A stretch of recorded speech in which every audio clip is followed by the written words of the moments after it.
Yeah.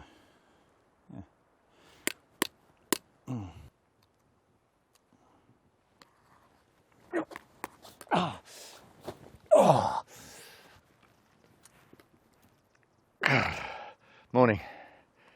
Morning. Sleep well? Not really, no. How was the hotel? It's good. Yeah, really good. 5-star. And Weird that they didn't have any room. That's funny. Anyway, what's that? breakfast, the meaty porridge. Oh, thanks. There you go. Lovely. I put some special ingredients for you, extra protein. Really? Oh. Yeah.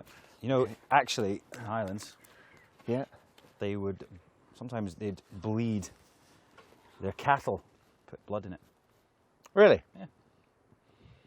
So they just go up to the cattle and just cut them, Cut a little bit of blood, extra mix it up. protein. My mother used to tell me that they would make it as well with boiled cabbage water with the oats. Yeah. Wow. Yeah, she used to drink it like straight from the pan. It sounds delicious. It's actually quite similar to what's in here. There you go, mate. Enjoy your breakfast. It's a good Scottish hearty breakfast. And talking of breakfast, we have a very special guest. Hello. Gillebride. Well met, sir. Oh. How are you doing? Sorry. How are you? Welcome, join us. My mouth is full of Sam's food. porridge. It's not. Looks appetizing. Yeah, it is. It's good. Let me get you somewhere to sit down. Or I'll hold on. You take that. All right. I'll grab. I'll just get this I'll- rock. Yeah, have a seat. I'll have a seat here. It's a porridge.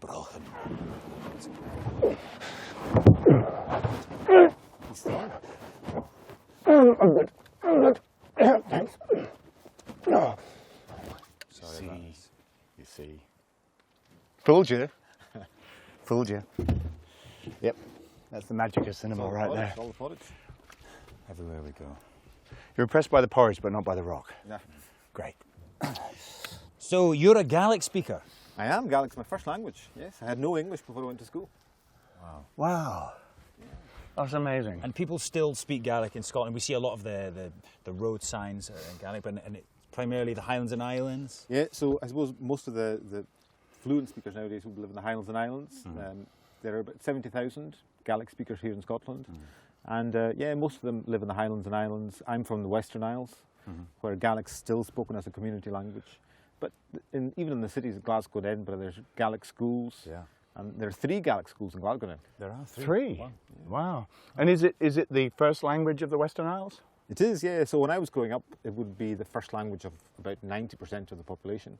Wow. Nowadays, it's about 70%, but that's still very much live and kicking. It's very much alive and kicking. So all the way from Bauer right up to Lewis. Yes, and you'd also have Skye. There's the college in Skye. Yes. Well, Solmar Rustic. Yeah. And universities, Glasgow University, Edinburgh and Aberdeen teach the language as well. It's an ancient language, obviously, and a lot of, I was just saying earlier, a lot of the mountains, a lot of the place names are in Gaelic, and there's a lot of languages in Scotland, actually. It's not just Gaelic, there's Scots and there's Norse words as well, but yeah, I love the old Gaelic names for some of the places.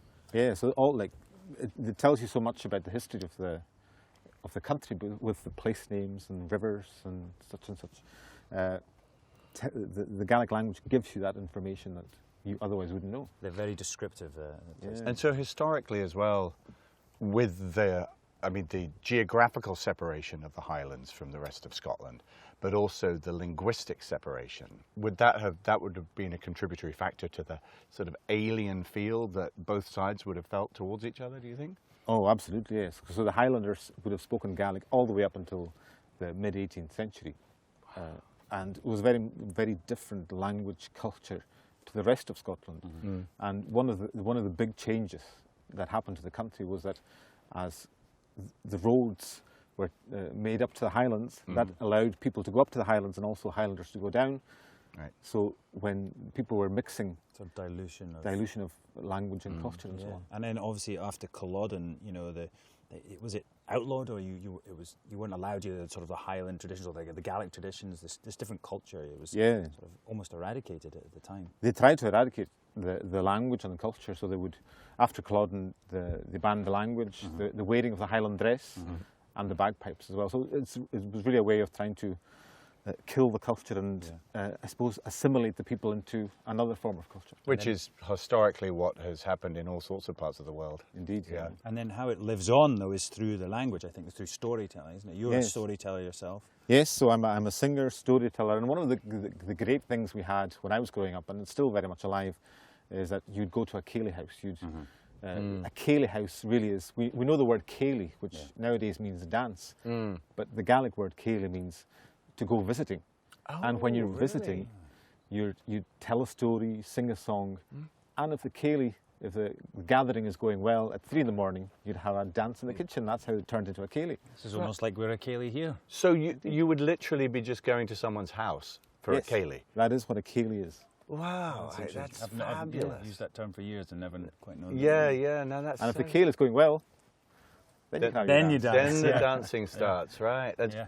So yeah, I'm fascinated by that whole the language, and so for the Highlanders, the mid 18th century, around that period, they wouldn't have spoken English. Well, maybe the chieftain, they would have spoken French and. Yes. English. So the chiefs would have mixed. They would gone down to London, Bruges, very educated, Paris, yeah. Edinburgh, but the local people, the people who were under their control in many ways, were monolingual Gaelic speakers.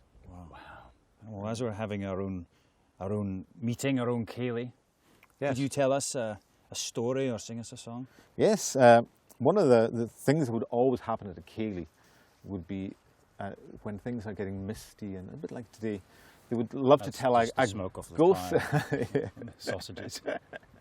tell a little ghost story. Oh right, yes. So one of the things that would happen if you were walking along the street or walking along the road, not too different from the roads you were driving along. This is great. Really good. Just give me a top of frame there as well. Yeah, so you're okay there? Yeah, you're in there. Okay, thank you. Thanks, good take it. Okay. Telling us about it. So one type of thing they would always do at these kind of ceilidhs, these gatherings, would be tell ghost stories. Wow. So if you're imagining some glen not too dissimilar to this, Yes. with a road not too different from the one we came along, you'd be walking along that road and you'd see a group of people that you recognised, and you see your neighbour Donald, your neighbour Callum, and your neighbour John, and you're saying, what are they all doing? And they don't recognise me, and they're carrying something. And of course, you see that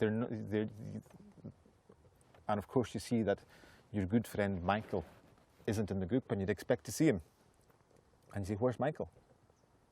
And then you see that they're carrying a box. So that tells you you've got 3 days to make your peace with Michael. Oh, wow. So that's what's called slúg. Slúg. It's a gathering of people, and it's a premonition of death. Oh wow. And would that have been a story, or would that have been a belief? That would have been very much a belief. Wow. So there's all these forms of foretelling the future. Foretelling and future. Really? Yeah, forecasting, and death seems to play quite a strong part of these people's lives as well, doesn't it? I mean, it's part of everyone's lives, but yeah, it seems. Well, I guess it was ever present. Ever present, yeah. In a way, I mean, obviously, it's ever present now, but there you weren't removed from it. It was around you all the time. People were. And if you think in the olden days, everybody lived in the same room. Yeah. So the kids would have gone to bed, and they would just maybe wake up at midnight at the climax of the story. So you're hearing this kind of as you're waking up. You're going, oh, what's this story about? And so you kind of get used to these stories and the oral tradition, and then you can pass it on to your children and so on. So it's that idea of sharing of information. And so was there a written tradition of these stories, or was it just oral? it was oral tradition, because even when you'd have songs, you'd hear a song once, and 50 verses later they could recite it the next day. So they would have that strong a recall of what they'd heard. Incredible feats of memory. God. You must yourself hold a lot of stories and songs. Yes, I suppose I've got store of songs, any song for any occasion. we have an occasion. Give us a song. Indeed. So, well, we're not too far from Inverlochy here. And I hear you're very good at Gaelic, so can you say after me, Heathem Horum Horolea? Heathem Horum Horolea. Horolea. We say that 3 times. Heathem Horo. Heathem Horo Horolea. Horolea. And one more time. Heathem Horo. Heathem Horo Horolea. Horolea. You're fluent already. And the last line is You're very kind. Very. Chayan La Chayan La Le Clondon. Liclandon. That is, the MacDonalds were victorious. Yeah, so we have a song for every occasion. So this one is about the Battle of Inverlochy, which is not too far from here, when the Battle of Inverlochy, where the MacDonalds defeated the Campbells. So can you sing with me? Yes, We can try. we can definitely try. Graham's a great singer. I've heard it a lot in the camper van. There's no Good. need for that. I'll teach you the chorus. Heathem Horo, Heathem Horo. Heathem Horo Horolea. Horolea. Horolea. So we say that 3 times. So it's Heathem Horo, Horolea. Heathem Horo Horolea. Heathem Horo Horolea. Perfect. Horolea. Horolea. Horolea. Heathem And the Horo last Horolea. line goes, Chayan La Le Clondon. Chayan La Le Clondon. Liclandon. That's it. The MacDonalds were victorious. So here goes. Heathem Horo Horolea. Heathem Horo Horolea. Heathem Horo Horolea. Chayan La Le Clondon. Cool shishin tune dagdanyal. Hoeken kaum van kilja chamen. Sate chayona the nimmerst. Hoekja tassen naiten iman. Heathem horo horolea. Heathem horo horolea. Heathem horo horolea. Chayan La Le Clondon.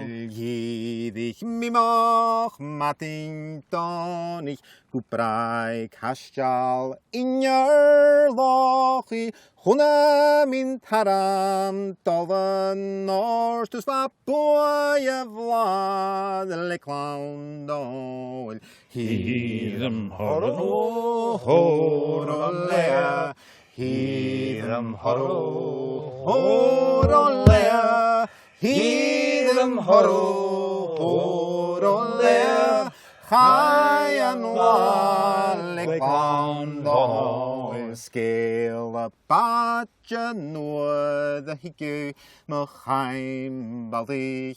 Nam beels likna chula traum you mare hiku. Le boile wan and count competition. Heathem horo horolea. Heathem horo horolea. Heathem horo horolea. Chayan La Le Clondon. Amazing. Well Thank done, you so That- much. That It'll never make it to the album. that was really moving, and you know, I've honestly got a tear in my eye. And it's not from the fire. That's It's the porridge. amazing. Honestly, that was. Thank you so much for joining us. And Just to say, to hear that sung in this landscape, yeah, that was great. Thank you. Tapple eight. Cheer